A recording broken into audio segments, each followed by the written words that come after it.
Welcome. Thank you so much for joining us on Passion today. I'm your host, Britt Boyce, and today with us we have Josephine County Commissioner Lily Morgan. Welcome, Lily. Thank you, Britt. So happy to be here with you. So happy to have you here. Thank you. Yeah, you are a wealth of information as well as a friend and an excellent county commissioner, so much so you just got voted chairman. Yes, I get to be chair and work with the other commissioners this year, so I'm excited about that opportunity. Well, congratulations. So, thank you. Congratulations.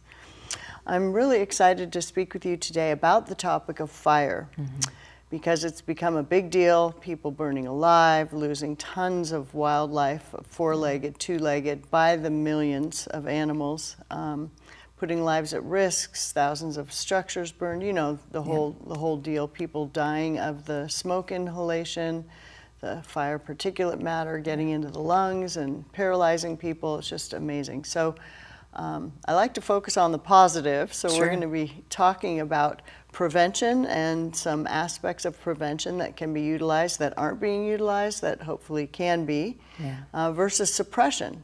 So once one of these fires gets going, we've got over 100,000 acres and it's just an inferno.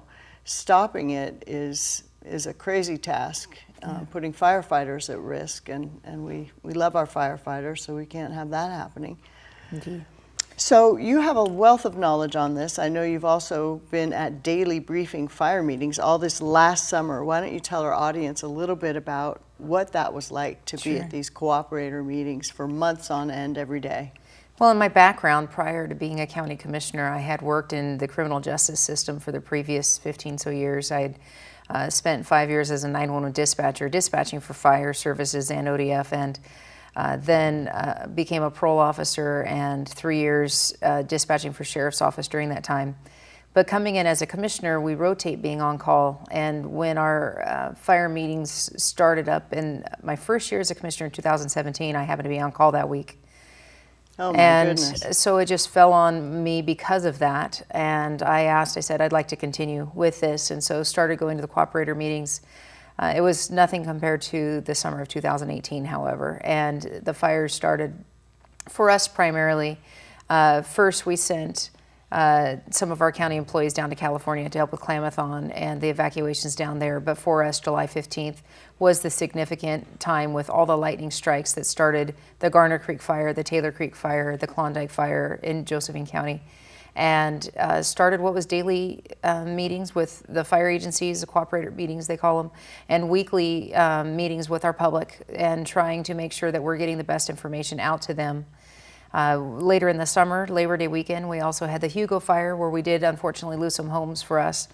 But I don't think any of that compares to what we saw out of California with the Carr Fire and the 1,500 homes there, and the Camp Fire in Paradise with, we have nearly 40,000 homes in that county that were lost. I believe the estimate's around there. I could be wrong in the numbers, but the fact that around 85 people lost their lives is very disheartening and makes us all want to make sure that we don't have that again. Right. And I know you're actively seeking resources and plans for evacuation to protect your citizens, because you currently, in Josephine County, your area has the highest propensity for fire in the entire state, correct? Yeah. And with that, it's not just that we have the highest propensity, we have a large section of our county that is an unprotected fire land, so there's no fire protection service there except for subscription. Oh. And so if people pay for fire service or not, it's on them. ODF is the main fire protection for the forest areas that mix with homes, and they're their primary agency, but it is a very interesting, complex land ownership in Josephine County as well. It almost looks like a checkerboard when you look at the properties between BLM, Forest Service, and private industry, and the state of Oregon owning property. And over 68% of our county is managed by federal agencies. And so it's the highest ownership in our county for land. So it is interesting that when these fires happen, it means people from outside of our area come in and they try to do what they think is best, but they are not familiar with our terrain. They are not familiar with how things are done locally. And not familiar with what our desires and needs are as far as we want that fire put out as quickly as possible and kept as small as possible. Right, right. And we both have heard stories. We're actually going to go to a photo here before we do too much more talking, because it speaks 1,000 words, right? This photo has to do with the Hellgate Bridge, Yes. right? And that one photo alone, if we could leave that up for a couple seconds, that would be wonderful. In the control booth here, if we can go to the shot of the Taylor Creek fire by the Hellgate Bridge. Well, in this we show in the Taylor Creek fire, the fire coming right down to the river. We had hundreds of homes, actually, I'm sorry, a couple thousand homes evacuated in the Taylor Creek fire for some substantial amount of time. And I didn't realize it was thousands. yeah, it was, I want to say between 1,500 and 2,000 homes that we had evacuated. Amazing. Or on a level of evacuation notice. And some roads are the only roads in and out. And as you can see, our river is beautiful. Hellgate Bridge is historic. And it's a major tourist attraction in our community, and our parks had several parks closed for this, but we still had people coming here and camping in the fires even in the midst of evacuation. Amazing. I had no idea. Well, and we had Amazing. residents concerned about that. They're like, why are extra people coming in when we're on evacuation notice? Right. And yet they had made these trips, planned them a year in advance, and still came. Wow. So extra lives that we're worrying about and making sure we're dealing with. And then also animal evacuations that we found ourselves in charge of. And we had a great response of volunteers because we found that the county can't provide all the services.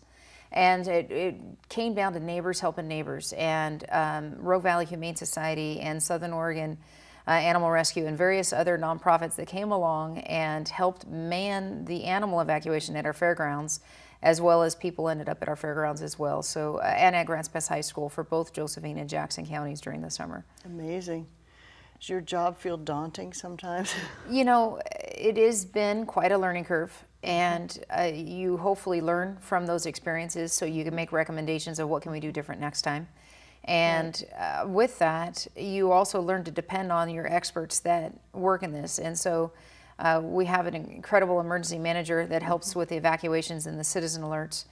She went nearly 8 weeks without having a single day off that didn't have to do with notifications of different evacuation levels or citizen notifications. And it's a lot to ask of your people, but when it comes down to it is we don't want to lose any lives. Right, and you ended up cooperating with other counties as well. We did. Other counties, the state and federal agencies, all were involved in our county.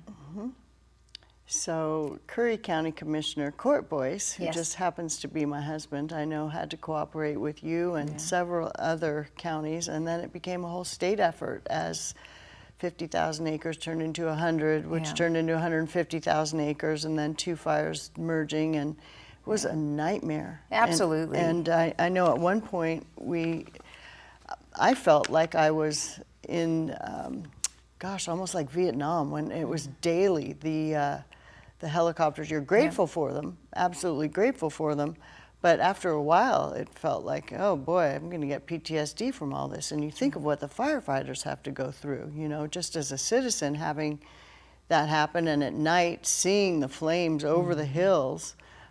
This is scary work. I mean, when you're elected in your district, you're elected to needing to know what to do with this. It's The life and fires death. don't see a boundary, and that's what we found 2 summers in a row that Commissioner Boyce and I have ended up working together. Is in the summer of 2017, as you know, the Chetco fire that was so impacting Curry County also had a presence in Josephine County. Right. And then this summer, the Klondike fire started in Josephine County but spread to Curry County and had evacuations there, and Agnes and the various parts. And so you find yourself that even who's in charge of making decisions along the way changes. Exactly. And where it passed from us being primary to Curry County and the Coos County Fire Protection Agencies being primary instead of ODF. But you're still working with Type 1 firefighting teams from around the country coming in. And some we had more positive experience with than others. Right. And but it is definitely one of those things that you find yourself reaching out and saying, all right, brother, what do we got to do together, and vice versa. And we found ourselves at community meetings together because of a shared interest in the fire. And Jackson County Commissioner Colleen Roberts, instrumental in being helpful in that, and just a scary time. So we've got a couple more things to cover before time runs out, because these shows go so quickly. I just have the best guests and have so much fun learning. I love learning. One thing, I guess, was it your mom or your grandmother was out walking the dogs? Grandma, yeah. Okay, in the Cathedral Hills, which ended up in news stories last summer, by utilizing, well, you tell the story about how she was out walking the dogs and what she saw, and then we're going to go to a video clip. Cathedral Hills is one of our most fond recreational sites in Josephine County. It's beautiful. And BLM manages most of it. It formerly was managed by county parks, even though BLM owned it, but at one point we had to cut funding to our Josephine County parks, and so BLM took back over. The trails were getting overgrown and kind of harder to navigate, and so BLM brought in horses teams, and they cleared the trails, they cleaned up the trail system throughout there. And yeah, my grandma walks my dogs while I'm working and has a great time up in Cathedral Hills, but here are these horses pulling these logs through, and it really kind of brought to mind. I know you were the first one, and Court actually was the first one that I ever heard about the Wild Horse Fire Brigade, and where it's a struggle with BLM to know what to do with these horses. Yet they're using horses for logging in my county. Right. And so it just was ironic to me, and I found that curious, of what really is the possibility of doing fire prevention with something other than just fires, where prescribed burns are the primary thing that they do. There's thinning, of course, and various things, but we're not keeping up with it, as we're seeing with these catastrophic fires that are burning at such a high intensity, it's actually sterilizing the ground. Exactly, exactly. And then the soil is ruined, and we could go on and on about that. So let's share with the audience a bit of this video, and then when we come back, we'll have a little more of the two shots, so both of us are visible talking about this, and then hinge over to some of the prevention work you've been doing, and then a couple of the issues that arise from what you're dealing with, like the residential center at Turning Point, et cetera. But thank you for being so supportive of innovative ways of preventing and dealing with fire and protecting your citizens. So, all right, here we go to the logging video. The horse's ability to carefully maneuver between standing trees is key to the work being done here today. That's because this forest has a special history, and Roger and his horses have a special connection to that history. He first logged this land with his horses 43 years ago, when he was just starting out. And although it might not look like it, this will actually be the 4th time this forest has been logged. That was the vision of this property's owner, Wendell Harmon. When we first had a timber sale on the property, I had these 3 trees. In the 1950s and 60s, Wendell was a pioneer in sustainable logging practices. This goes on a lot in the forest. He was really a mentor. I mean, I can't begin to know or even remember everything that I learned from him about forestry. Oregon Field Guide met Wendell in 1993. We joined him as he marked trees and shared his unique philosophy of selective thinning. I feel sorry that I have to kill something, but I'm making a lot of other trees happy by taking away that big neighbor. That's a valuable tree. He was very unconventional, very independent, but almost more than that, he just had a sense of the future. To me, then, indicates it's alive and growing. Today, Wendell Harmon's vision for this forest is being carried on by his son, Dave.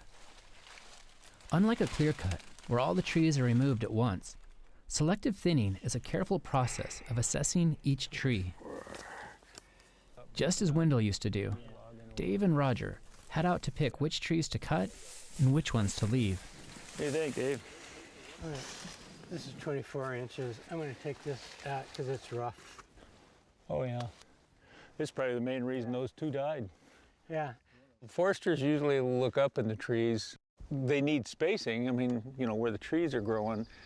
That was Wendell's thing. He always would like to try to get light around the ends of the branches so that they had room to grow out, fill in the holes. Wendell's vision was to remove only enough trees to gain income for the family, while leaving the forest looking like, well, a forest.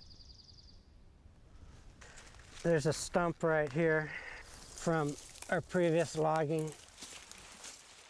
I can walk through and see stumps that my dad marked and still see sometimes a little bit of blue paint at the bottom, and just reminds me of Dad. Years ago, right after I started working for Wendell, he marked in a red. I said, gee, you aren't marking anything, Wendell. What's the deal? He goes, what do you mean? I marked all that. I'm shade blind, and I can't see a dark red on brown and green in the dark woods. And so he thought that was hilarious. So Well, that was fascinating. Okay, Commissioner Morgan, we have people unifying, writing our president, writing the legislature, etc., for help with some of the legislation to be changed that we can manage our forests differently. And I know you personally wrote a Fire Caucus letter to the legislature. So tell us a little bit about why and what you were asking for. Well, the biggest thing that we're asking for is access to the wildlands. This last summer, we found that when the Forest Service Type 1 managers, incident managers came in, they looked at where to put the fire out based on where they could access it by roads. And at one point, the Klondike fire that affected both Curry and Josephine counties, they went over a fire line by 1,000 acres, and their next line was so far away, they told us they planned to grow it 92,000 more acres to reach that next line. Oh my Which goodness. then is what caused Agnes to be on evacuation and all those other areas in Curry County. Right, we were evacuated. You were evacuated because of that. And yet they decommissioned roads, saying they didn't have the money to maintain them. And so we had a vote in our county, an advisory vote, and 70-some% of our county said absolutely keep access to those roads. And then separately, I've also written to our state legislature asking that ODF, Oregon Department of Forestry, no matter whose jurisdiction it is, that they remain primary on decision making on those firefighting, because they have a charge to keep fires under 10 acres, and they have to meet that at least 95% of the time. Wow. And they keep it most of the time. They really get in and fight aggressively as quickly as possible. But when the other agencies, U.S. Forest Service, some of the other Type 2, Type 1 teams come in from around the country, it's, you know, they kind of take a different approach. And they don't know your area. They don't. And we've had a situation in 2017 where we had a fire that was nearly out. They had a line almost around it. And the U.S. Forest Service said, you know, it's not safe for us to continue. We're going to backburn 2,000 acres. And it was right in a urban interface area where there was homes all around.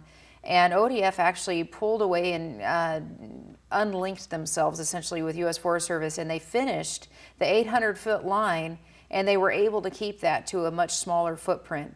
And it was because ODF is familiar with our jurisdiction, they're familiar with our geography, they're familiar with how to access things, and they were able to keep that fire small without risking any homes. Amazing. And they really so- are heroes. They are, They and really they are. do an outstanding job. And there's also some other Douglas Forest Protection Agency, Coos Protection. They're similar to ODF as far as the primary in those areas, and they really need to be at the forefront of making the decisions. We also had circumstances this summer where we had private logging companies that were near lightning strikes.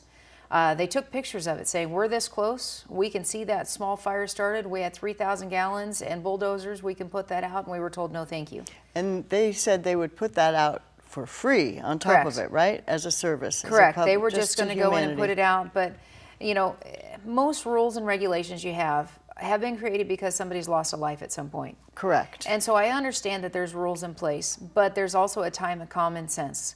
And when someone can put a fire out that ends up being almost a 100,000 acre fire and was told no because we don't have personnel to supervise you while you do it, there seems to be a lack of common sense. Our community isn't looking for who can supervise. They say put the fire out, put it out quick. Right. Can And- you imagine if U.S. Forest Service had the commission of putting out a fire 10 acres like ODF? be incredible. 10 acres? That's as Incredible. loud. It would Yeah. be incredible. It would be incredible. Well, and there's a lot of ideas. There's been a thought of putting lightning rods on the top of some mountains to attract the lightning to certain spots to keep it out of others. You see that with cell towers and various things that have done. You've heard the concept of putting more herbivores in the forest to remove the lower brush to keep the fire propensity down, of course thinning. But all of it comes down to how do you access it. If you don't have airplanes to get in there, or you need roads or trail system. Exactly. And so there has to be a means of getting to it. In years past, we had the smoke jumper base in the Illinois Valley, and they would work year-round to prepare landing zones in the Forest Service area. It actually wasn't just Forest Service, anybody's ownership. Okay. They would create landing pads. They would prep different areas so they can get in. Then they'd have to pack their way out. Wow. We don't have smoke jumpers anymore going. Wow, amazing. I didn't even realize that. That's amazing. I know driving by the sign that says Smoke Jumpers Camp. Yeah, you have the museum there, and Right, really right. it'd be great to pull those teams back together, kind of Sure the would. hot shots of old. Yes, yes. So before we run out of time, I do want to share with our audience another couple photos. One is your media photo, basically. Okay. It's you in blue. It's a lovely shot. So we've got that up for the audience.